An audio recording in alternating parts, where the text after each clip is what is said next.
नमस्कार.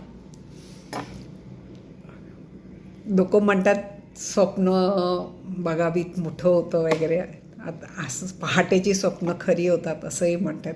आता मला तरी दिवा स्वप्न पडलं.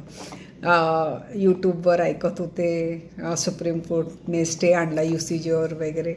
आणि ते ऐकता कधी डोळा लागला कळलंच नाही. आणि स्वप्नामध्ये मला पंतप्रधान आले आणि ते म्हणाले, मित्रो आज से सारी जातियाँ किसी को भी आरक्षण नहीं, हमने सिर्फ विकलांग सैनिक के बच्चे बहुत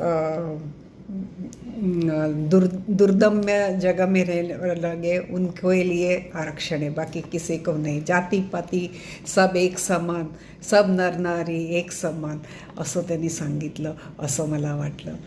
आणि तितक्यात माझ्या कुकरची शिट्टी वाजली आणि माझी जाग आली. हे स्वप्न दिवा स्वप्न जर खरं झालं तर सोन्याचा कुकर करेन.